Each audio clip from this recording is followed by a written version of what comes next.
아, 행복한 동행이라는 월간지가 있습니다. 여러분 아세요? 우리 교회 청년이 거기서 디자인을 하고 있어요. 그 책에 디자인을 하고 있어서 2월호를 제가 벌써 받아봤어요. 2월호를 아직 시중에는 나오지도 않았는데 제가 받아보는 기쁨을 가졌습니다. 거기에 보면 최고의 회사라는 그런 이름으로 특집을 앞에 실은 내용이 있는데요. 이런 내용이 있습니다. 내 꿈은 세계 최대가 아니라 최고의 기업을 만드는 것이다. 이렇게 말한 사람을 소개했습니다. 누굽니까? 제가 빨리 답해야죠, 그죠? 스티브 잡스입니다. 스티브 잡스가 지금은 없지만 애플의 신화를 썼던 스티브 잡스가 했던 말입니다. 세계 최대가 아니라 최고의 기업을 만드는 게 내 꿈이다. 그런 얘기를 했다고 합니다. 그러면서 이 특집 기사에서 그러면 최고가 뭐냐? 최고의 의미를 나름대로 정의를 내렸어요. 최고의 기업이란 어떻게 생기는 것이냐? 한 연구소가 최고로 꼽히는 기업을, 세계 기업들을 연구했는데 매년 6만여 기업에 종사하는 200만 명을 대상으로 설문조사를 하고 또 이제 자료를 수집해서 그 결과를 분석했는데 최고의 기업은 단지 매출이 혹은 규모가 최고다. 그걸로 판단하는 것은 아니다. 그렇게 결론을 내렸습니다. 그러면 어떤 것이냐? 최고의 직장을 만드는 요소는 어떤 급여나 어떤 그 능력, 규모 뭐 이런 것이 아니고 신용, 존경, 공정성, 자긍심, 동료애 이런 가치가 얼마나 있느냐에 따라서 최고의 기업이 판가름 난다. 그렇게 쓴 것을 봤습니다. 그러면서 나름대로의 독특한 그 최고의 기업을 몇 개 기업을 이렇게 소개를 해 놓았습니다. 그러면서 앞에 타이틀을 이렇게 붙였습니다. 최고엔 네모가 있다. 최고엔 네모가 있다. 그렇게 공식을 만들어 놓고 거기에 말을 하나씩 집어넣었습니다. 여러 최고의 기업을 선정하면서 말을 집어넣으면서 이 회사는 어떻게 해서 최고가 되느냐? 첫 번째 나오는 그 회사 이름이 미라이라는 일본의 회사인데요. 최고의 복지가 있다. 이렇게 복지라는 단어를 썼습니다. 일본 제조회사예요. 그 미라이를 최고의 회사로 그렇게 꼽았는데 어떻게 그렇게 최고의 회사가 됐느냐? 복지가 좋다는 거예요. 어느 정도로 좋은가? 전 직원이 정규직이고 연간에 140일의 휴가가 있고 70세 정년 보장되고 가고 싶죠? 5년마다 전 직원이 해외여행 가고요. 부럽죠? 일을 좀 더 했으면 좋을 건데, 그죠? 게다가 이 회사에는 정리해고라는 게 없답니다. 그래서 미라이에선 생산 목표를 누가 정하느냐? 사원 개개인이 직접 정하고 승진을 어떻게 시키느냐? 이름을 종이에 딱 써가지고 선풍기 바람에 딱 날려서 가장 멀리 나간 사람이 승진시킨답니다. 그 책에 쓰였으니까 맞겠죠, 그죠? 그거 거짓말 하겠습니까? 그렇게 승진을 시킨답니다. 아주 별난 제도가 많이 있다고 합니다. 그런데 안 망한다는 거예요. 안 망하고 업계에 1위를 달렸던 일본 제조회사 1위를 달렸던 대기업인 마쓰시다를 넘어서서 그 아성을 무너뜨리고 이 회사가 제조 분야에서 1위를 달려가고 있다고 합니다. 이 외에 최고의 뭐가 있다 그러면서 세계에 있는 몇몇 그 회사를 소개했습니다. 어떤 회사는 배짱이 있다. 어떤 회사는 카풀이 있다. 카풀을 해놨어요. 어떤 회사는 괴짜가 있다. 이렇게 적어놓은 것을 봤어요. 더 이상 궁금하면 책 사보세요. 저한테 떨어진 건 없고요. 책 선물을 줘서 그냥 고마웠어. 그럼 이걸 보면서 그러면 최고의 인생엔 뭐가 있다? 최고의 인생엔 네모 쳐놓고 뭐가 있을까? 근데 뭐가 있다. 이런 공식을 만들어 놓고 한번 생각을 해봅니다. 한번 머릿속에 한번 생각해 보세요. 최고의 인생엔 뭐니 해도 머니가 있다. 최고의 인생은 명예가 있다. 최고의 인생은 뭐라 그래도 오래 살아야 된다. 장수다. 최고의 인생은 애인이 있어야 된다. 최고의 인생은 결혼해야 된다. 뭐라고 붙이든지 한번 거기다 여러분 머릿속에 한번 붙여놔 보십시오. 오늘 최고의 인생엔 뭐가 있다. 오늘 말씀을 통해서 한번 생각하려고 합니다. 오늘 본문의 내용을 정리하면 애굽의 멸망에 관한 예언의 말씀입니다.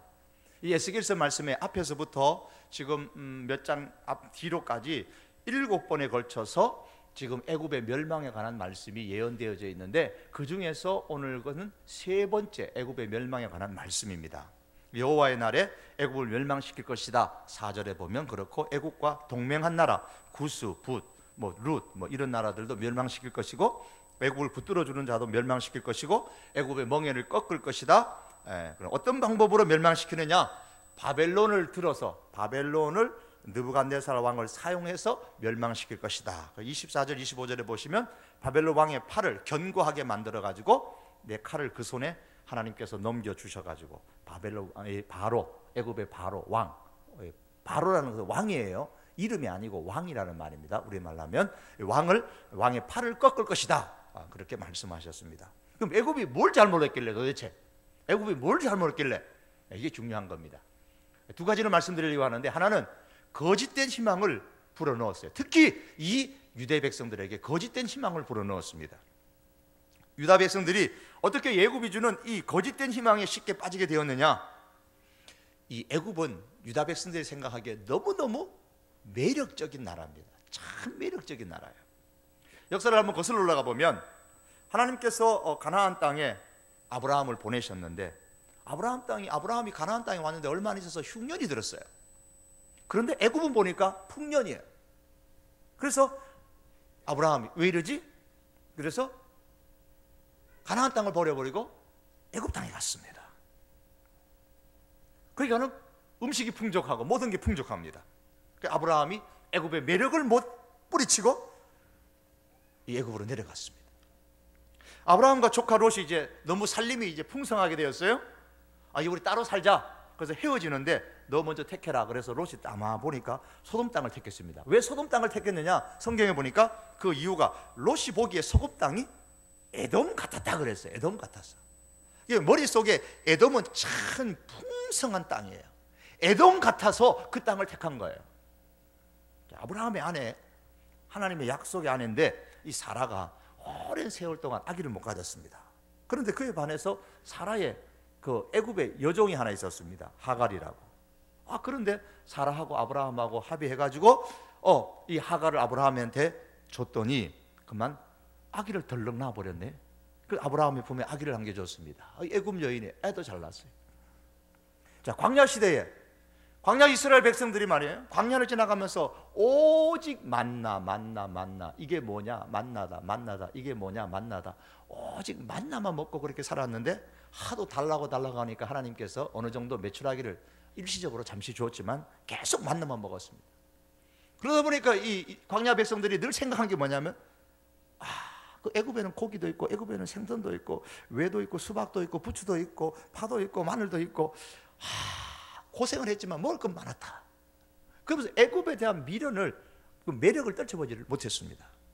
그래서 유다 백성들의 머릿속에는 하나님의 말씀에 순종하는 길은 늘 어려워 보여요. 힘들어 보여요. 그런데 애굽은 매력적이고 애굽으로 가는 길은 쉽고 풍족하게 보이는 거예요. 여러분, 우리는 어떤가요? 신앙생활 하는 길이 참 고달프고 힘들지 않아요?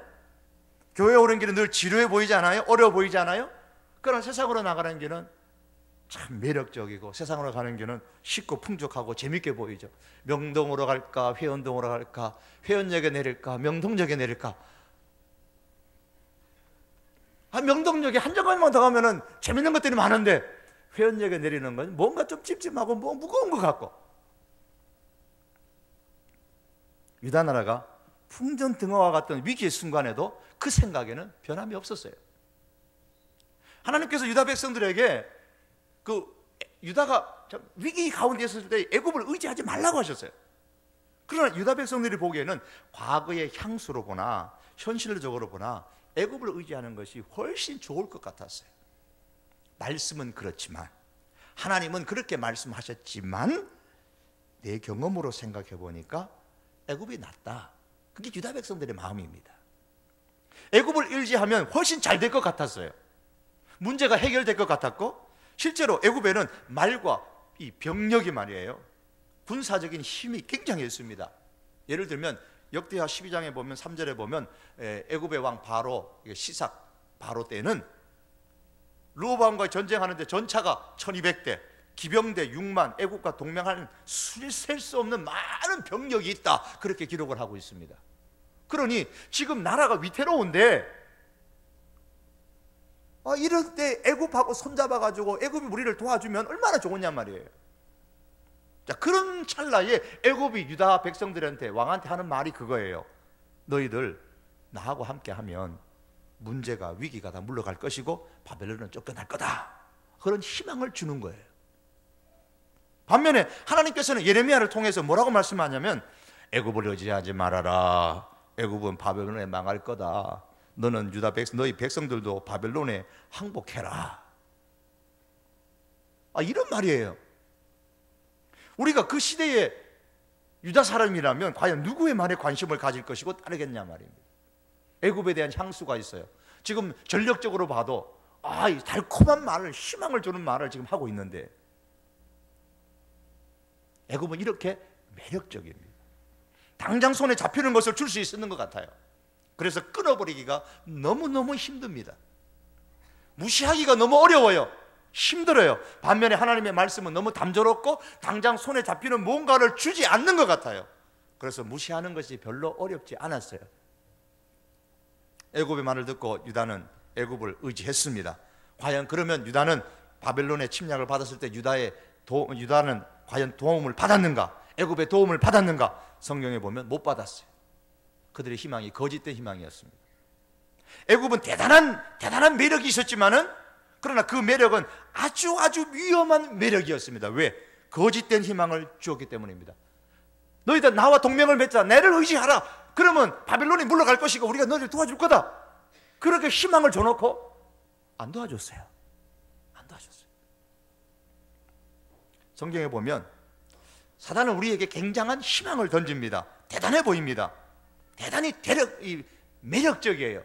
마치 괴테가 쓴 파우스트에서 이 파우투스 박사가 마귀하고 사단하고 결탁을 하잖아요. 사단이 뭐라 그럽니까? 읽어보셨습니까? 너 원하는 거 다 줄게, 너 하고 싶은 거 다 되게 해줄게, 그런데 너 죽을 때 네 영혼은 내줘, 네 영혼은 내주라. 괜찮을 것 같았어요. 그래서 딱 그렇게 협약을 했는데 살다 보니까 그게 아니더라는 거예요. 마귀가 지금 예수님을 향해서 시험을 합니다. 마귀가 예수님께 건넨 말이 뭐냐면 내가 하나님의 아들이 아니냐. 맞는 말이 틀린 말이에요? 맞죠? 그래, 맞다. 그럼 내가 하나님의 아들이다. 그래, 너 지금 배고프지? 당근이지, 배고프지. 40일 동안 금식했으니 당연히 배고프죠. 일주일만 금식해도 짜장면이 눈에 아른아른거리고 찐빵이 하늘을 왈라났다 하는데 40일 금식하셨으니까 얼마나 배고프시겠어요. 그럼 넌 하나님의 아들이고 지금 배고픈데 여기는 광야고 먹을 식당도 없고 대신에 땅에 깔린 건 돌인데 돌을 들어다가 빵을 만들어 먹어라. 하나님의 아들이 할 수 있겠습니까? 없겠습니까? 할 수 있죠. 그래서 시험인 거예요. 그래서 시험. 할 수 없는 거 시키면 시험 아니에요. 마귀가 늘 우리가 할 수 있는 걸 시험이에요. 여러분이 할 수 있는 걸 시험하고 제가 할 수 있는 걸 시험합니다. 내가 좋아하는 것을 가지고 시험해요. 그래서 마귀는 늘 우리를 잡아먹으려고 위험한 미끼를, 거짓된 희망을 우리에게 던지는 거예요. 마귀가 금식하고 있는 내게 와가지고요, 너 돌 가지고 빵 만들어 먹어라. 야, 박 목사야, 너 배고프지? 저 돌 있지? 돌 주워다가 빵 만들어 먹어라. 저한테 시험일까요, 아닐까요? 그 시험 아니에요. 왜요? 저는 돌 갖고 빵 못 만들어 먹어요. 그 시험 아니죠, 뭐. 내가 할 수 없는 건데, 뭐 내가 할 수 없는 걸 그래봐야 전혀 시험이 안 되는 거예요. 오히려 금식하고 있는데 내가 와가지고 너 배고프지? 너 진짜 찐빵 생각나지? 요 옆에 가면 기가 막히게 맛있는 찐빵집 있다. 가서 아무도 안 모르는데 딱 한 개만 먹고 와가지고 계속 금식해라. 아무도 모를 거다. 시험이 아니에요. 그건 시험인 거예요. 제가 할 수 있는 걸 시키잖아요. 제가 여러분 같이 20대에 뭐 30대 있고 40대도 있고 그 이상도 계시지만 20대 청년 나이 때 일주일 금식하고 내려오는데 오자마자 닥치는 대로 먹었어요.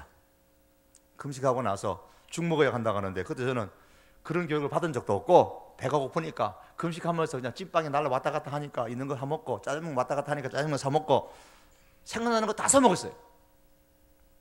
그런데 어쨌든 그런 금식기도 해서 얻은 사람이 제 아내입니다. 저는 그렇게 생각합니다. 그렇게 금식하고 나가지고 나중에 그 여름에 하고 가을에 만난 사람이 제 사람이니까 어쨌든. 자, 마귀가 예수님께 뭐라 그랬습니까? 그 다음에 아주 높은 산으로 데려가 가지고 세상의 영화를 다 보여주면서 내게 절하면 이 모든 영화를 너희가 다 주겠다 그랬습니다. 요즘같이 취업하기도 힘든데 취업을 해도 입사 동기들하고 경쟁해 가지고 살아남기도 얼마나 빡시고 참 고달픈데 세상 영화는 그만두고 한 1억만 아니 10억만 내 손에 쥐어주면 마귀한테 절하는 거 뭐 어렵나? 한번 절하지 뭐. 한번 절하면 10억 생기는데 할래 안 할래요? 시험이죠. 고등학생 되는데 물었대요. 한 10억 챙길 수 있으면 너 1년 정도 감옥에 갈 수 있나? 가겠다네. 10억 챙긴다는데 1년 감옥 갔다 오면 10억 생기는데 간다는 겁니다. 어느 그 달아 빠진 정치인 생각이 아니고요. 요즘 고등학생 생각이랍니다. 한국 초중고 학생의 절반 이상이 돈을 최고의 가치로 꼽고 있습니다. 학년이 올라갔으면 그 돈을 선택하는 비중은 더 높아지고요. 이제 우리나라 교육과학기술부가 전국 초중고 학생들 24,126명, 학부모 1,432명 대상으로 실시했는데 2012년 학교 진로 교육 지표 조사 그러면서 발표를 했어요. 조사 결과 보면 인생에서 추구하고 싶은 것, 가장 추구하고 싶은 것이 뭐냐? 학생들 52.5%가 돈, 그 다음에 명예, 권력, 인기, 그 다음에 저 밑에 봉사, 체화이 나옵니다. 여러분 이것만 봐도 이 교회 가치관하고 세상 가치관하고 너무 달라요. 너무 달라요. 학년이 올라가면 올라갈수록 돈을 택한 비중이 훨씬 늘어납니다. 초등학생은 38.3, 뭔가도 모르니까 어쨌든 38.3은 많아요. 중학생 되니까 53.4, 고등학생 되니까 56.3% 돈을 추구했다고 그렇게 답을 했습니다. 그래서 한 초등학교 교사는 몇 년 전부터 학생들한테 장래 희망을 얘기하는데 장래 희망이 뭐 되고 싶냐 물어보니까 학생이 들어 물어보대요. 초등학생이 물어보는 말이 선생님 얼마 벌어요? 의사는 얼마 벌어요? 제일 돈 많이 버는 직업이 뭐예요? 그런 질문을 하되 수없이 받는답니다. 남의 나라 일 아니고 우리 청소년들, 우리 어린아이들의 현실소입니다. 청소년들에게 이 돈이 최고의 가치입니다. 지금 여러분 청소년뿐이겠습니까? 영혼을 마귀한테 팔아서라도 요즘 같으면 취업만 된다면, 승진만 된다면 그렇게 하겠다는 젊은이들이 여러분 얼마나 많겠어요? 우리는 어떤가요? 한번 솔직하게 저한테 대답하지 말고 여러분 스스로한테 대답을 한번 해보세요. 분명히 시험이에요. 분명히 시험입니다. 예수님은 뭐라 그러셨습니까? 사단아 물러가라. 주 너희 하나님께 경배하고 다만 그를 섬기라. 여러분 이런 제안을 했는데 사탄아 물러가라. 얼마나 우리가 이것을 그렇게 할 수 있을까요? 여기서 사단한테 그러면 절하면 천하의 영광을 예수님께 줄까요? 못 줍니다. 왜요? 천하의 영광이 사단의 것이 아니에요. 다윗은 부와 기가 하나님께로부터 말미암고 크게 됨과 강하게 됨이 하나님의 손에 있나이다 그렇게 고백을 했습니다. 천하의 영광이, 천하의 영화가 하나님이지 하나님의 손에 있는 것이지 사단이 제 마음대로 주무를 수 있는 성질의 것이 아닙니다. 다만 뭘 던지는 거예요? 사단이 거짓된 희망을 던지는 거예요. 그래서 예수님이 십자가를 지지 못하도록 하려는 방법이죠. 그래서 예수님이 사탄에 대해서 말합니다. 세상의 거짓말쟁이라고. 이 사단을 일컬어서 거짓의 압이라 그렇게 표현을 했습니다. 사단이 지금 거짓말로 거짓 희망을 지금 예수님께 던집니다. 애굽이 자기가 지키지도 못하면서 해주지도 않을 거면서 애굽은 지금 하나님의 말씀에 어긋나는 거짓된 희망을 지금 유다 백성들에게 던지고 있었던 겁니다. 유다는 거기에 그만 넘어갔어요. 애굽은 돕지 않았습니다. 애굽이 그들에게 도움이 되지는 못했습니다. 결국 유다는 하나님의 말씀하신 대로 바벨론의 멸망을 당했습니다. 그런데도 애굽에 대한 미련을 못 버리고요. 이 에스겔스는 지금 2차 포로 잡혀러 가가지고 이 바벨론 그발 강가에서 지금 집단 공동체 생활을 하고 있는 포로 생활을 하고 있는 이 유다 백성들에게 주신 말씀이거든요. 그런데도 불구하고 그 땅에 잡혀가서도 혹시나 애굽이 우리를 구해줄까 마음 변해서 그 미련을 못 떨쳐버려요. 그러니까 하나님께서 보실 때는 진짜 허파가 뒤집어지고 심장이 펄펄펄 뛰는 일이죠. 제발 그 거짓된 희망에 좀 그 미련 좀 두지 말라고, 그렇게 하나님께서 유다 백성들을 향해서 말씀하시는 겁니다. 애굽의 멸망을 말씀하지만, 사랑하는 우리 청년들, 우리 청소년들, 우리 청장년들, 그리고 성도 여러분, 애굽은 분명히 매력적입니다. 이 세상은 분명히 매력적입니다. 그러나 거짓된 애굽의 그 희망의 메시지에 우리가 현혹되지 말아야 합니다. 사단은 오늘도 거짓된 그 가짜 미끼로서 우리를 낚으려는 그 아주 노련한 낚시꾼과 같아요. 거짓된 그 희망, 거짓된 그 미끼에 넘어가지 않기를 바랍니다. 오늘 본문 21절과 23절의 말씀은 하나님은 분명히 말씀합니다. 칼이 그 손에서 떨어지게 하고 흩으며 해칠지라. 여기 칼이라는 것은 권세와 힘을 상징하는 겁니다. 권세를 잡을 힘이 없도록 애굽 왕의 팔을 꺾겠다 그랬습니다. 팔을 꺾어서 그 권세가 그 손에서 떨어지게 할 것이라고 말합니다. 왜 그렇게 합니까? 워낙 유다 백성들이 이 애굽에 대해서 미련을 떨치지 못하니까, 그리고 이 애굽이 거짓된 희망을 유다 백성들에게 던져주니까 하나님께서 이 애굽을 망하게 하겠다, 흩을 것이고 해칠 것이라고 말씀하고 있습니다. 그러면 여러분, 이 하나님을 대적하고 하나님에 대한 불신앙을 조장하는 이 사단적인 이 사상과 사단적인 이 행동을 상징하는 애굽에 붙어서 애굽의 거짓된 희망에 내 신앙을 팔거나 영혼을 팔거나 교회를 파는 일이 없기를 바랍니다. 왜 하나님께서 애굽을 멸망시켰느냐? 하나는 애굽이 거짓된 희망을 주었기 때문이고, 또 다른 하나는 좀 더 긍정적으로, 좀 더 적극적으로 말하면 하나님을 알게 하기 위해서입니다. 마지막 26절의 말씀입니다. 다 같이 한번 6절을 볼까요? 혹시 조론물이 있을까 봐 읽어봅니다. 시작. 내가 애굽 사람을 나라를 가운데로 흩으며 백성들 가운데로 해치리니 그 목적이 뭐냐? 내가 여호와인 줄을 그들이 알리라. 8절에도 보시고 19절에도 25절에도 보시면 같은 말씀, 내가 여호와인 줄을 그들이 알리라. 어떻게 해서? 그들을 멸망시켜서, 그들을 멸망시켜서 그들이 내가 여호와인 줄을 그들이 알게 하도록 하겠다 그랬습니다. 애굽이 왜 망했는가? 거꾸로 말하면 여호와를 몰랐기 때문에, 하나님을 몰랐기 때문입니다. 그래서 철저한 멸망을 통해서 하나님이 어떤 분이신가를 지금 알려주려고 하신 거예요. 지난 주일에 에스겔서 36장을 보셨죠? 기억 안 나야 제가 또 얘기하죠. 기억납니까? 그럼 얘기하지 말아야 되는데, 변화와 회복에 대해서 말씀을 드렸는데요, 가나안 땅에 돌아가서 영혼을 변화시키고 삶을 회복시키고 경제를 회복시키고 가정을 회복시키고 은혜를 주시겠다는 말씀을 했습니다. 그 정도 하면 조금은 기억나셔야 되는데요, 이 변화와 회복은 가까이에는 유다 백성들에게 성취되어지고 멀리는 우리들에게, 그리고 더 멀리는 예수님으로 통해서 마지막 새하늘과 새 땅에서 완성되어지는 그림입니다. 요한계시록의 마지막에 보면 새하늘과 새 땅이 만들어진다 그랬어요. 지금 있는 거 다 없어지고 새하늘과 새 땅이 됩니다. 그러면 새하늘과 새 땅은 어떤 세상입니까? 잘 사는 세상, 행복한 세상, 눈물과 근심과 걱정과 아픔이 없는 세상, 황금을 돌같이 보는 세상. 좋죠. 그런데요, 이런 세상은 불교에서도 말해요. 불교의 미륵경에 나오는 용화세계의 모습이라는 게 있습니다. 이런 내용이에요. 지금은 돌아가셨지만은 당국대의 명예교수로 지냈던 황폐강이라는 교수님이 계셨는데, 신라불교 설화연구에서 용화세계의 연부제라는 그런 내용을 가지고 글을 썼었어요. 쉽게 말하면 미륵이 내려와서 다스리는 세상이다, 불교에서 말하는 유토피아다, 그렇게 생각하시면 돼요. 자, 이 용화세계의 연부제의 이상형이 어떤 세계냐 쭉 설명을 해놨어요.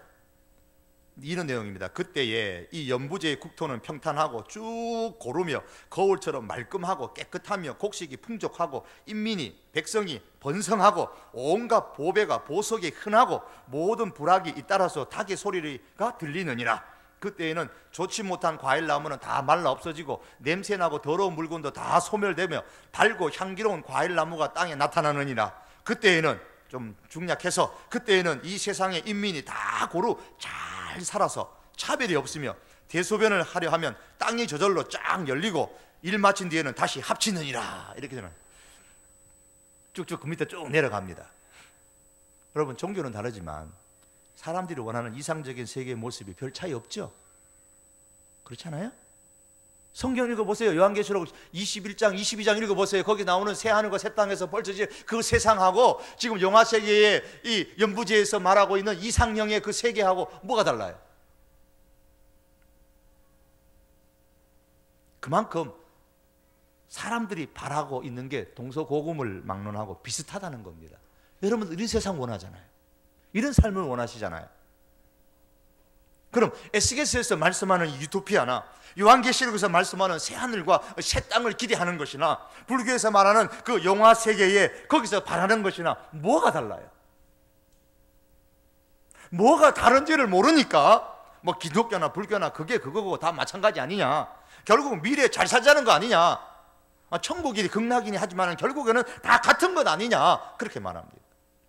에스겔서 36장에서 변화와 회복의 은총을 주시는 목적이 뭐냐? 가나안 땅에 다시 돌아가서 잘 살게 해서 뭐 하자는 겁니까? 변화되고 회복되고 잘 살아서 잘 먹고 편안하게 살자, 이거 아니고 변화되고 회복되어서 하나님을 알고 살자, 그거예요. 하나님을 알고 살자. 그래서 에스겔서 36장 28절에 이렇게 결론 내립니다. 내가 너희 조상들에게 준 땅에서, 조상들에게 준 땅, 가나안 땅에 너희가 가면 잘 될 거다. 가정도 회복되어지고 삶도 회복되어지고 다 회복되어지는데 거기에 너희가 거주하면서 내 백성이 잘 되고 내 백성이 되고 나는 너희 하나님이 되리라. 이게 중요한 겁니다. 회복의 가장 중요한 이유는 하나님이 내 하나님이 되고 내가 하나님의 백성이 되는 겁니다. 이것은 하나님과 나와의 관계가 회복되는 것이고 이게 우선입니다. 그럼 요한계시록도 새하늘과 새 땅에 대해서 말씀하면서 이 좋은 거 다 얘기해놓고 이렇게 말합니다. 이기는 자는 이것들을 상속을 받으리라. 뭐 새하늘과 새 땅, 그걸 상속을 받는데 나는 그의 하나님이 되고 그는 내 아들이 되리라. 내용이 같아요. 내가 하나님의 아들, 내가 하나님의 딸, 내가 하나님의 백성이 되어서 하나님을 섬기고 하나님께서 하나님의 백성을 축복해 주시는 그런 세상에서 사는 것, 이것이 하나님을 아는 것, 이것이 새하늘과 새 땅의 축복을 누리는 가장 중요한 목적입니다. 그러므로 하나님을 아는 것이 없으면 아무리 변화와 회복이 일어나도 그건 헛일이에요. 영화 세계에 산다고 할지라도 하나님을 아는 게 없으면 안 된단 말입니다. 새하늘과 새 땅에 산다고 할지라도 거기서 하나님을 아는 것이 없으면 안 된다는 말씀이에요. 아무리 삶의 질이 높아져도 하나님을 아는 것이 도리어 낮아지게 되면 그건 헛일이에요. 사람이 떡이 있어도 하나님의 말씀이 없으면 그건 헛된 일입니다. 사람이 천하를 얻는 영화가 있고 대학에 가서 A 더블 뿔따구가 있고 취업이 되고 고속 승진이 되고 그림 같은 집에서 토끼 같은 자녀를 낳아갖고 산다고 할지라도 하나님을 알아서 하나님을 경배하고 하나님을 섬기는 일이 일어나지 않으면 그냥 꽝이에요. 꽝. 그 인생 꽝입니다. 말로 해서 듣는 사람이 있고요, 맞아야 듣는 사람이 있습니다. 한 대 맞으면 듣는 사람이 있고 실컷 두들겨 맞아야 듣는 사람이 있고, 유다 백성같이 망해야 그때서야 비로소 깨닫고 듣는 사람이 있습니다. 그러나 빨리 깨닫고 빨리 듣는 사람이 복 있는 사람입니다. 아멘? 예. 여러분, 애굽은 무너지지만 하나님은 견고하십니다. 성경은 이렇게 말합니다. 여호와의 이름은 견고한 망대라. 의인은 그리로 달려가서 안전함을 얻느니라. 우리 다 같이 한번 따라서 볼까요? 여호와의 이름은 견고한 망대라. 의인은 그리로 달려가서 안전함을 얻느니라. 길게 했는데도 잘 따라하셨네. 오늘 성경의 본문은 애굽은 전능하신 하나님, 견고한 망대가 되시는 하나님을 알지 못해서 망했다 그랬습니다. 애굽이 망하는 것을 알라는 게 목적이 아니에요. 그 망할 애굽을 의지하지 말고 견고한 망대가 되시는 하나님을 알고 하나님께로 달려가서 안전함을 얻고 승리하는 인생이 되라는 말씀이에요. 여러분, 다시 묻습니다. 최고의 인생엔 뭐가 있다? 여러분, 거기에 뭘 두시겠냐 말이에요. 애굽은 너무 매력적이에요. 너무 매력적. 그러나 그 애굽은 하나님을 알지 못하는 애굽이고, 그 애굽은 거짓된 희망을 우리에게 던지는 애굽입니다. 우리가 이 유다의 전철을 다시 밟아서는 아니 될 겁니다. 애굽이 주는 거짓된 희망, 세상이 주는 거짓된 희망을 의지하지 아니하고 하나님을 아는 것에 우리 인생을 거는 그런 우리 성도교회 하나님의 사람들 될 수 있기를 축복합니다. 기도드리겠습니다. 하나님 아버지, 하나님 아버지, 세상은 너무 매력적입니다. 우리에게 많은 것을 줄 수 있을 것 같은 세상입니다. 그리고 우리는 이 세상 가운데서 또한 살아야 됩니다. 하나님 아버지, 그래서 우리에게는 너무나 시험입니다. 이 신앙을 우리가 지켜나가는 것도 너무나 어렵습니다. 하나님, 최고의 인생엔 하나님을 아는 것이 있고 하나님을 향한 우리의 믿음이 있다는 것을 우리가 알지만 하나님, 너무나 연약한 것을 주께서 아시나이다. 주님, 우리를 긍휼히 여기소서. 최고의 인생 가운데 하나님, 우리가 하나님을 아는 것을 두게 하시고 정말 이것을 추구하기 위해서 우리가 힘쓰고 애쓰는 우리 성도교회, 우리 청년들, 우리 청장년들, 우리 성도들 되도록 주님 은혜를 베풀어 주시옵소서. 예수님의 이름으로 기도합니다.